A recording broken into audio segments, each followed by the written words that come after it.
wanted to show you my Stenocereus beneckei inermis.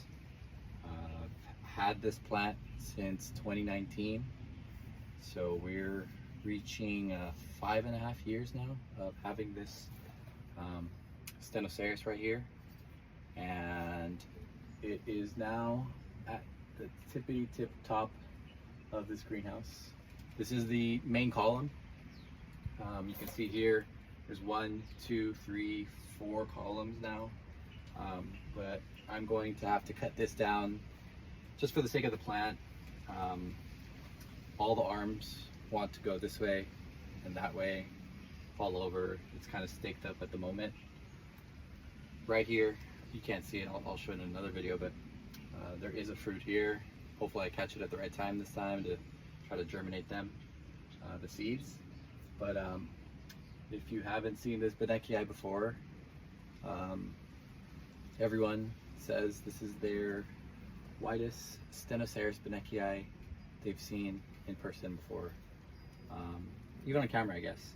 But I've grown a couple other ones from other growers, and I have another one here that grew in Texas. I don't think it's the same clone, because for whatever reason, even 2-3 years of it growing in my greenhouse, this other one just doesn't get as white as the one I have.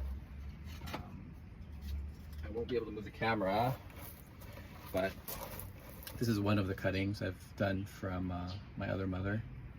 I only have the one mother I cut from, and then this one here that I've never cut from. So, you know, you can find the plant online. There's a lot of propagations out there, but for whatever reason, the one I grow is whiter than everyone else's. How do you grow it white? The thing that's important with this plant is you grow it in a greenhouse that has full coverage, that doesn't allow any rain. You make sure there's not a lot of wind blowing on it. You make sure there's not a lot of pests walking on it. I have another one over here, that one right there. That one got, I think it was a lizard. The lizard started crawling on it, and you can see kind of, you know, some of the claws marking the farina. But you need the greenhouse, and then the thing that's important is you just never touch them. You don't touch them, you don't wet them. The farina is a powder. Farina is flour, right? It comes off, and if it comes off, I have yet to see it really grow back as white and thick as this growth here. So we're going to cut it, and I'm going to cut it, dry it, and then root it. So we'll have another propagation of this specific plant. The one that some of you have seen, if you don't mind waiting for me to grab it, I gotta be careful. Hopefully. This is the one you've seen before. It was at the Inner City show here in Los Angeles. Got a ribbon, but I wanted it to get the actual trophy for the Cereus South America. What was it, South America? Cereus, whatever. Trophy. I think it's the Ed & Betty Gay trophy too. So I did not get the trophy for this plant.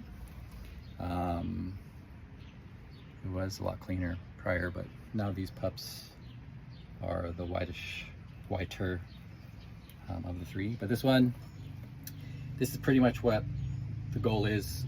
I try to make cuttings. I don't sell cuttings of them, but I try to grow them into specimens like this. And I've released one to a grower in Northern California, but I told him he had to come and pick it up. And he came all the way and picked up a nice 20-inch, just absolutely perfect version of Stenocereus beneckei inermis. We call it inermis, but you know, there's still little spines on it, but ignore that fact.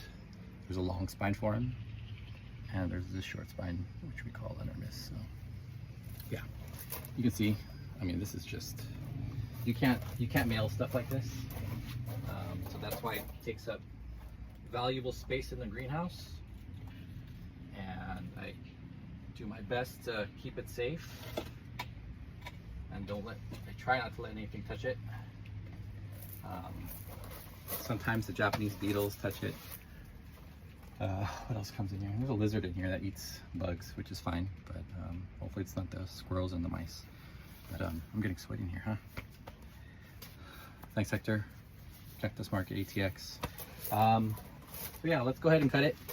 Plan is I'll cut it and I'll probably end up making more propagations. You know, it's been 5 years, so I think it's okay to make some more. I don't really have space for it, but you know, we'll figure that out. So I think here we're gonna cut into I think maybe 15 inches. We're gonna cut 15 inches of the plant, and then this lower section, the mid, I'll cut that also. You know, that won't become a specimen. You know, the goal is make a couple specimens and then release them. But if you want to go to Etsy and eBay, I'm sure you'll find one there. But those ones that come from China and Asia, I've seen them grow out, and they're just not really that pretty. You could say I'm lying or whatever, but I've talked to other growers and they've said the same. So, all right, we're gonna cut here. Let's go. I like 15. Let's go 15. So I'm gonna have to touch it with my hands, and when I dry it, I'll have to dry it without, you know, it touching too much stuff if I want to keep it clean. All right. You guys remember, I backed out last time. I'm not backing out this time. Okay.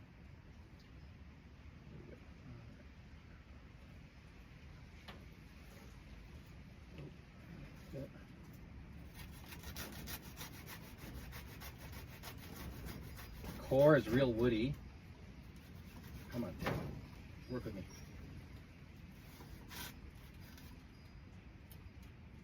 More.